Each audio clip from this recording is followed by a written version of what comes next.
इस खबर के प्रायोजक हैं Lohia Nagar Mount Carmel high school, Gyansthali high school और LMC कम्युनिकेशन।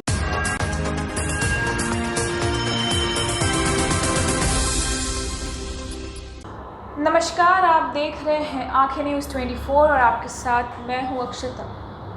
रात 8 बजे के समाचार में आप सभी का स्वागत है। तो आइए देखते हैं रात 8 बजे तक के कुछ मुख्य समाचार। सबसे पहले हेडलाइंस। बिहार भाजपा के प्रभारी बनाए गए हरीश द्विवेदी यूपी विधानसभा चुनाव को देखते हुए सौंपी बड़ी जिम्मेदारी।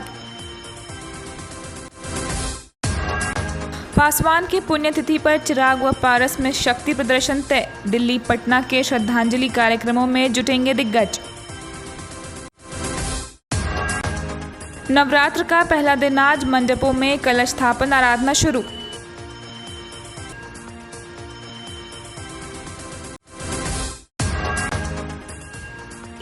उपचुनाव में मतगणना के बाद जुलूस नहीं, आयोग ने लगाई रोक।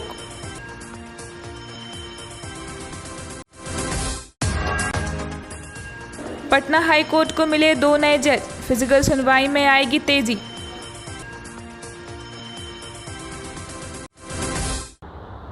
अब समाचार विस्तार से। आज से यानी 7 अक्टूबर 2021 से नवरात्रि के पावन पर्व की शुरुआत हो गई। नवरात्रि का पर्व 9 दिनों तक बड़े ही धूमधाम से मनाया जाता है। नवरात्रि के प्रथम दिन मां शैलपुत्री की पूजा अर्चना की जाती है।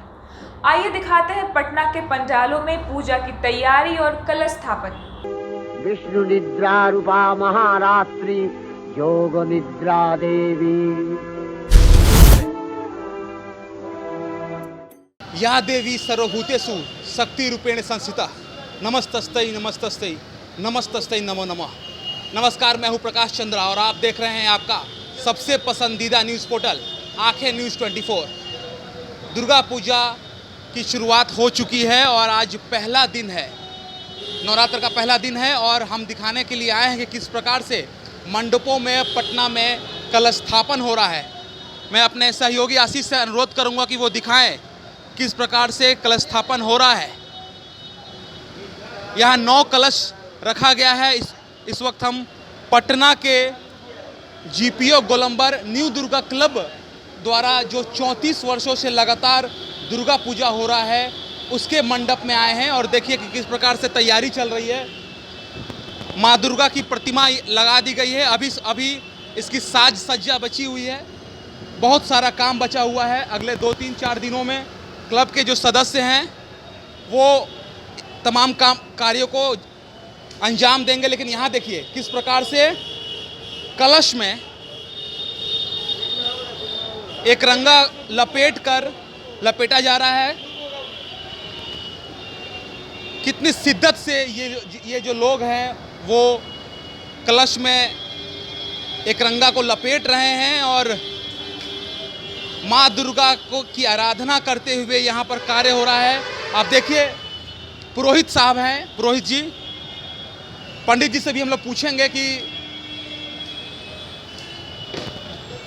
क्या कुछ है। लेकिन यहाँ पंडित जी आप बताइए, माँ दुर्गा आज से नवरात्र का पहला दिन है, शुरुआत हो चुकी है, बताइए। आज शारदीय नवरात्र का प्रथम दिन है। आज माता कात्यायनी का पूजा होने जा रहा है। हर साल की भांति इस साल भी माता रानी की कृपा से मतलब पूजा होने जा रहा है। आज माता का प्रथम दिन है। एक श्लोक है दुर्गा सप्तशती में, प्रथम शैलपुत्री च द्वितीयं ब्रह्मचारिणी तृतीयं चंद्रघंटेति कुष्माण्डेति चतुर्थकं पंचमं स्कंदमातेति षष्ठं कातानति च सप्तमं कालरात्रि महागौरी चाष्टमम। यही नवरात्र में 9 रूप का माता का पूजा होता है। इस नवरात्र में 9 रूप का पूजा माता का होता है। तो आज जो है, आज माता शैलपुत्री का पूजा संपन्न होगा और माता की कृपा से होगा। तो आप ये बताइए कि यहाँ पर 34 वर्षों से लगातार ये पूजा हो रहा है, कितना इस बार कोरोना गाइडलाइंस भी है लोगों में, थोड़ा बताइए। विगत 34 वर्षों से हमारा बच्चा पार्टी 34 वर्षों से माता की सेवा में संलिप्त है और माता की सेवा मतलब शुरू से करते हुए लोग आ रहे हैं जैसे, और हर साल की भांति इस साल भी माता की कृपा से आज कोरोना के चलते मतलब पूजा नहीं हो पाया और 2 साल डैमेज हो गया इस कोरोना के चलते, और इस साल माता का कृपा हुआ तो माता का जैसे सब काम संपन्न होने जा रहा है। पंडित जी आप कलश में एक रंगे को लपेटते रहिए और अपना और जो कार्य है वो आप करते रहिए। देखिए किस प्रकार से, मैंने पहले भी कहा कि किस प्रकार से जो पुरोहित जी हैं वो कलश में देखिए एक रंगे को लपेट रहे हैं और उसके बाद मौली सूता बांधकर जो पारंपरिक तरीका है पूजा का वो किया जा रहा है। यहाँ के जो क्लब के मेंबर हैं वो देखिए कितने भगवान को मानते हैं कि कोरोना गाइडलाइंस को भी मानते हुए ये लोग तैयारी में जुटे हुए हैं। और ये देखिए कि मैं अपने सहयोगी आशीष से कहूँगा कि आप दिखाइए कि माँ दुर्गा की यहाँ प्रतिमा लगाई जा चुकी है और यहाँ पर अलंकृत किया जाएगा, सज्जा की जाएगी, सजावट की जाएगी। आप देखिए, आप ऊपर की तरफ टॉप वे से दिखाएं कि किस प्रकार से अभी बांस का काम चल रहा है और धीरे धीरे जो है वो पंडाल बनाया जाएगा। यहाँ के लड़के बहुत ज़्यादा मेहनती हैं। गोलंबर न्यू दुर्गा, आप सदस्य हैं यहाँ के, आप बताइए कितने सालों से ये आप लोग कर रहे हैं? ये हम लोग 34 साल से हम लोग के ये पूजा हो रहा है जी। तो ये जो पंडाल जो बन रहा है ये कितने दिनों में कंप्लीट हो जाएगा, थोड़ा बताइए। ये मिनिमम मुश्किल से 4 से 5 दिन, 4 से 5 दिन में मेरा मूर्ति और ये पंडाल का सारा कार्यक्रम है सब कंप्लीट हो जाएगा। अच्छा, एक बात बताइए कि इस बार आपको मालूम है कि कोरोना गाइडलाइंस दिया गया है सरकार की तरफ से, सभी को इस चीज़ को देखते हुए ही हम लोग काम कर रहे हैं। गाइडलाइन का सारा व्यवस्था जो भी सरकार हम लोग को बताई है उसी अनुसार हम लोग चल रहे हैं और ऐसा कोई भी उनके विरोध जाने का हम लोग का कोई भी ऐसा एथी नहीं है। और जो बाहरी लोग आएंगे दर्शन करने के लिए, उनके लिए भी लगा हुआ है, उनके लिए भी एक साइड में जिनको टीका लगा हुआ है, कोरोना का वैक्सीन लिए हुए वही अंदर आ सकते हैं, नहीं तो फिर बाहर से ही माता का दर्शन करके वो निकल सकते हैं। आपका नाम क्या है? सोनू सिंह। देखिए, सोनू सिंह ने बहुत इम्पोर्टेंट बात कही है कि जिस भी श्रद्धालु को कोरोना का दोनों टीका लग गया है,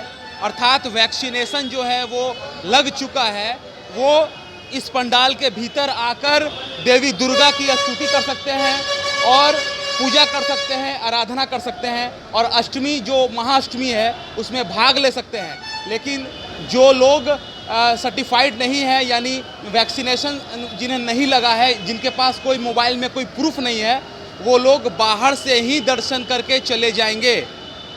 इस खबर को के अंत में मैं फिर से अपने आशीष अपने सहयोगी को अनुरोध करूंगा कि दिखाइए कि किस तरह से साज सज्जा की जा रही है, कलश स्थापन की तैयारी की जा रही है। आज नवरात्रि का पहला दिन है और नवरात्रि के पहले दिन में कलश स्थापना सनातन धर्म से चला आ रहा है। माँ दुर्गा जो है, जो माँ का 9 रूप है, वो कहीं ना कहीं इस कलश के माध्यम से बताया जाता है। और जैसा कि हमारे पुरोहित साहब ने भी कहा कि किस प्रकार से जो माँ का 9 रूप है, वो 9 रूप को कहीं ना कहीं दर्शाने की भी हम लोग कोशिश करते हैं। और इस क्लब की भी एक खासियत है कि लगातार 34 वर्षों से पटना गोलंबर पुल के नीचे आप आइए और दुर्गा पूजा में आनंद उठाइए। मौसम भी साफ रहेगा, जैसा कि मौसम जो विशेषज्ञ हैं उनका दावा है, और दिन भी अच्छा रहेगा। और अगर आप वैक्सीनेटेड हैं तो आकर भीतर में आकर इस दुर्गा पूजा का लुत्फ उठाइए और माँ दुर्गा का दर्शन कीजिए। अपने सहयोगी आशीष के साथ प्रकाश चंद्रा, आंखें न्यूज़ 24। लोक जनशक्ति पार्टी के संस्थापक रहे रामविलास पासवान की पहली पुण्यतिथि पर शुक्रवार को दोपहर हो चुकी पार्टी के दोनों घरों में शक्ति प्रदर्शन तय है। एलजीपी के पशुपति पारस गुट ने पटना स्थित प्रदेश एलजीपी कार्यालय में श्रद्धांजलि कार्यक्रम आयोजित किया है। लोक जनशक्ति पार्टी के संस्थापक रहे रामविलास पासवान की पहली पुण्यतिथि पर शुक्रवार को 2 फाड़ हो चुकी पार्टी के दोनों गढ़ों में शक्ति प्रदर्शन तय है। एलजेपी के पशुपति पारस गुट ने पटना स्थित प्रदेश एलजेपी कार्यालय में श्रद्धांजलि कार्यक्रम आयोजित किया, जिसमें राज्यपाल फागू चौहान, मुख्यमंत्री नीतीश कुमार, प्रतिपक्ष के नेता तेजस्वी यादव, उप मुख्यमंत्री तारकिशोर प्रसाद और रेणु देवी समेत सभी राजनीतिक दलों के तमाम दिग्गजों में शामिल होने की उम्मीद है। उधर रामविलास पासवान के बेटे चिराग पासवान ने पिता के नाम से लौट नई दिल्ली के बंगले 12 जनपद पर श्रद्धांजलि कार्यक्रम आयोजित किया है, जिसमें राष्ट्रपति रामनाथ कोविंद और प्रधानमंत्री नरेंद्र मोदी समेत केंद्रीय मंत्रियों और तमाम बड़े नेताओं को आमंत्रित किया है। पटना में एलजेपी के पशुपति पारस गुट द्वारा रामविलास पासवान की पहली पुण्यतिथि पर कार्यक्रम की तैयारियां जोरों पर है। राजधानी पटना के सभी चौक चौराहों पर पोस्टर बैनर लगाए गए हैं। पार्टी दफ्तर में पंडाल सजाए गए हैं। हलवाइयों की टीम मिठाई और अन्य व्यंजन बनाने में जुटी है। केंद्रीय खाद्य प्रसंस्करण मंत्री पशुपति कुमार पारस ने बताया कि एलजेपी के संस्थापक रामविलास पासवान को दूसरा अम्बेडकर कहा जाता है। उनकी पहली पुण्यतिथि समारोह ऐतिहासिक होगी। श्रद्धांजलि देने हेतु राज्य भर के पार्टी नेताओं और कार्यकर्ताओं की भागीदारी होगी। 25 से 30 हज़ार लोग आएंगे। सबके लिए भोजन और पानी का इंतजाम किया जा रहा है। खास बात यह है कि पूरी व्यवस्था की निगरानी खुद पशुपति पारस कर रहे हैं। पशुपति पारस की एलजेपी का कार्यक्रम के लिए बांटे गए कार्ड पर चिराग पासवान का नाम भी दर्ज है। इस तरह आयोजन को राजनीति से दूर करने की बात कही जा रही है। हालांकि शुक्रवार को ही चिराग पासवान दिल्ली में अलग श्रद्धांजलि कार्यक्रम आयोजित कर रहे हैं। ऐसे में दोनों कार्यक्रमों में कौन कौन शिरकत करते हैं, इसकी तुलना होनी तय ही है। ब्यूरो रिपोर्ट, आंखें न्यूज़ 24। भाजपा ने गुरुवार को पार्टी की राष्ट्रीय कार्य समिति की सूची जारी कर दी। पार्टी ने बिहार के सह-प्रभारी की जिम्मेदारी संभाल रहे बस्ती के सांसद हरीश द्विवेदी को प्रोन्नति देकर प्रभारी बना दिया है।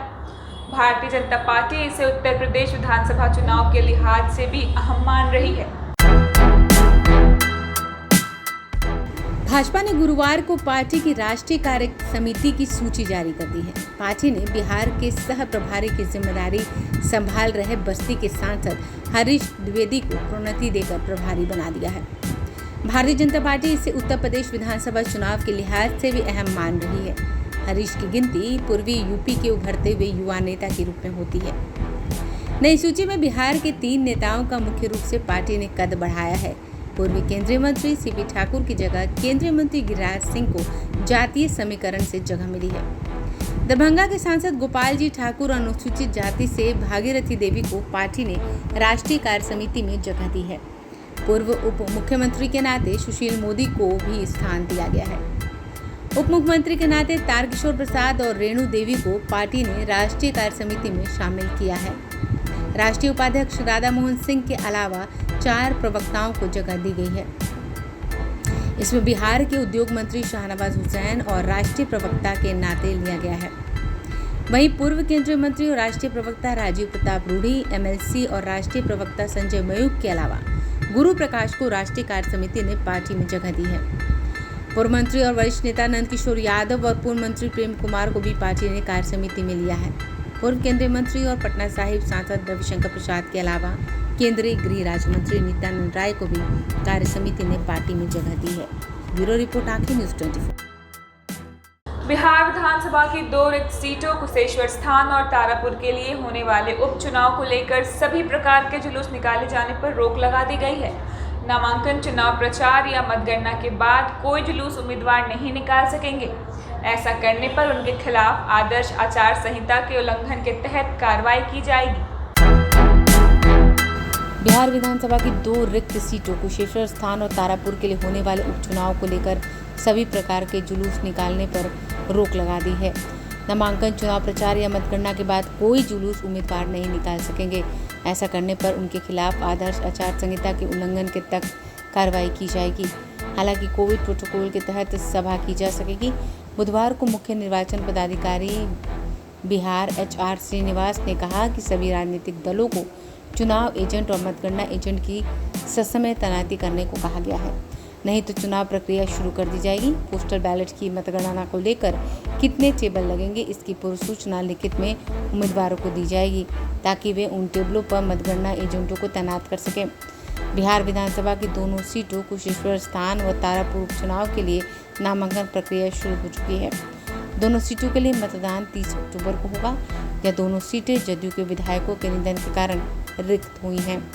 तारापुर से मेवालाल चौधरी विधायक थे, जबकि कुशेश्वर स्थान सीट से शशि भूषण हजारी विधायक थे। दोनों सीटों पर 8 अक्टूबर तक नामांकन पत्र दाखिल किया जाएगा। 11 अक्टूबर को नामांकन पत्रों की जांच होगी और 16 अक्टूबर तक नामांकन पत्र वापस लिए जा सकेंगे। 30 अक्टूबर को मतदान होगा और मतगणना 2 नवंबर को होगी। चुनाव परिणाम जारी कर दिए जाएंगे। 5 नवंबर तक चुनाव कार्य पूरा कर लिया जाएगा। ब्यूरो रिपोर्ट आके news 24। UPSC topper Shubham Kumar Patna के कदम कुआं स्थित अपने स्कूल पहुंचे, जहां उन्होंने अपनी पढ़ाई की थी। वहां के बच्चे और शिक्षक काफी उत्साहित दिखे। सभी ने पूरे हर्ष और उल्लास के साथ यूपीएससी टॉपर शुभम का स्वागत किया। यूपीएससी के टॉपर शुभम कुमार पटना के कदम कुआं स्थित अपने बचपन के उस स्कूल में पहुंचे जहां उन्होंने पढ़ाई की। स्कूल के बच्चों और वहां के शिक्षक काफ़ी उत्साहित और बहुत ही गर्मजोशी के साथ उनका स्वागत किया। इस मौके पर शुभम कुमार ने अपनी पुरानी यादों को संजोए और गुरुजनों से आशीर्वाद लिया।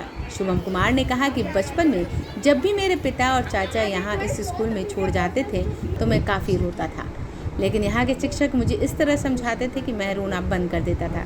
कभी भी मुझे नहीं लगा कि मेरे गुरुजन मेरे माता पिता की तरह नहीं हैं। गुरुओं की प्रशंसा करते हुए करता हूँ कि आज भी मुझे यहाँ से जो मिला है उसी के कारण मैं आज इस मुकाम पर हूँ। बहुत अच्छा लग रहा है। मैंने अपनी जो प्राइमरी एजुकेशन है क्लास 2 to क्लास 5 मैं यहाँ पे किया। मैं यहाँ हॉस्टल 2 में मैं रहता था और मुझे पूरा बचपन का जो पूरा जो फीलिंग है वो सारा चीज़ यहाँ पे मेरे सामने वो आ गया और बहुत अच्छा लग रहा है। यहाँ पे डायरेक्टर सर भी एक टाइम पे यहाँ पे बैठते थे और मैं पहली बार घर से जो है वो दूर आया था कुमरी गांव कटिहार से पटना। सो उस समय जो लोगों का यहाँ प्यार मिला और जो सपोर्ट मिला सारे शिक्षकगण से वो काफ़ी अच्छा रहा। काफ़ी अच्छा था और काफ़ी अच्छा रहा कि मैं जो है अपने जो एम है उस पर मैं जो है उस पर मैं चलता रहा और फिर अभी जो है वो यूपीएससी का टॉपर है। उसके स्कूल के बच्चे ने आपका काफ़ी स्वागत किया, आपने अपने गुरुओं के पैर में छुए। क्या कुछ कहेंगे बच्चों को, क्या कुछ टिप्स देंगे? बहुत अच्छा लगा। जब भी आप वापस कुछ बन के स्कूल आते हैं तो बहुत अच्छा लगता है। एंड बच्चे से ये मैं कहना चाहूँगा कि आपके पास आप अच्छे से पढ़ें, अभी बहुत कम उम्र है, आप खेलें भी अच्छे से, पढ़ाई भी करें। केंद्रीय कानून मंत्रालय ने पटना हाईकोर्ट के महानिबंधक नवनीत कुमार पांडे तथा रजिस्ट्रार विजिलेंस सुनील कुमार पवार को पटना हाईकोर्ट का जज नियुक्त किया है, जबकि केरल हाईकोर्ट से अनंत मनोहर बदर को पटना हाईकोर्ट भेजा गया। वहीं पटना हाईकोर्ट के न्यायमूर्ति एहसानुद्दीन अनामुल्ला को आंध्र प्रदेश हाईकोर्ट भेजा गया है। केंद्रीय कानून मंत्रालय ने पटना हाईकोर्ट के महानिबंधक नवनीत कुमार पांडे तथा रजिस्ट्रार विजिलेंस सुनील कुमार पवार को पटना हाईकोर्ट का जज नियुक्त किया है, जबकि केरल हाईकोर्ट से अनंत मनोहर बदर को पटना हाईकोर्ट भेजा गया है। पटना हाईकोर्ट के न्यायमूर्ति एहसानुद्दीन अमानुल्लाह को आंध्र प्रदेश हाईकोर्ट भेजा गया है। हाईकोर्ट में जजों के कुल 53 स्वीकृत पद हैं। मौजूदा समय में स्वीकृत पद के आधे से भी कम जजों के सहारे मुकदमे की सुनवाई हो रही है। हाईकोर्ट में मुख्य न्यायाधीश तथा 18 जज हैं। नवनियुक्त जजों के आने के बाद संख्या 21 हो जाएगी। हाईकोर्ट में लंबित मुकदमों की संख्या धीरे धीरे बढ़ती ही जा रही है। मौजूदा समय में हाईकोर्ट में कुल मुकदमों की संख्या 2,27,385 के आसपास है। इनमें आपराधिक मुकदमों की संख्या 1,15,379 है, तो सिविल केसों की संख्या 1,12,006 है। कई ऐसे मामले हैं जो केस दायर होने के बाद अब तक सुनवाई के लिए सूचीबद्ध तक नहीं हो सके हैं। अमूमन यही हाल प्रदेश की निचली अदालतों का है। वहाँ भी जजों की भारी कमी है और मुकदमों की संख्या दिन पर दिन बढ़ती जा रही है। हाईकोर्ट एडवोकेट एसोसिएशन के अध्यक्ष तथा बिहार स्टेट बार काउंसिल के सदस्य वरीय अधिवक्ता योगेश चंद्र वर्मा का कहना है कि जजों की कमी तथा मुकदमों की संख्या में बढ़ोतरी होने के कारण समस्या गंभीर बन गई है। उनका कहना है कि हाईकोर्ट में जमानत पर मामला लंबित रहने के कारण सूबे की जेलों में क्षमता से ज़्यादा लोग हैं, जबकि अग्रिम जमानत की अर्जी पर सुनवाई नहीं होने के कारण पुलिस उन्हें गिरफ्तार कर जेल भेज रही है। वहीं बार काउंसिल ऑफ इंडिया के चेयरमैन मनन कुमार मिश्रा ने नवनियुक्त केंद्रीय कानून मंत्री किरण रिजिजू से मुलाकात कर जजों की कमी की ओर ध्यान आकृष्ट कराया। उन्होंने जल्द से जल्द जजों की बहाली करने का आग्रह किया है। ब्यूरो रिपोर्ट आंखें न्यूज़ 24। आइए देखते हैं एक बार फिर से हेडलाइंस। बिहार भाजपा के प्रभारी बनाए गए हरीश द्विवेदी यूपी विधानसभा चुनाव को देखते हुए सौंपी बड़ी जिम्मेदारी। पासवान की पुण्यतिथि पर चिराग व पारस में शक्ति प्रदर्शन तय। दिल्ली पटना के श्रद्धांजलि कार्यक्रमों में जुटेंगे दिग्गज। नवरात्र का पहला दिन आज मंडपों में कलश स्थापन आराधना शुरू।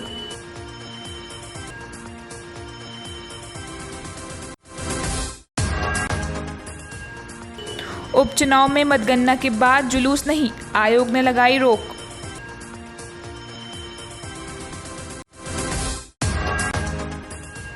पटना हाईकोर्ट को मिले 2 नए जज, फिजिकल सुनवाई में आएगी तेजी। दर्शकों, आज के लिए सिर्फ इतना ही। कल फिर मिलेंगे इसी वक्त रात के 8 बजे के समाचार के साथ। अगर आपने अभी तक हमारे चैनल को सब्सक्राइब नहीं किया है तो तमाम और खबरों के लिए हमारे चैनल को सब्सक्राइब करें और देखते रहें आंखें न्यूज़ 24, नजर हर खबर पर।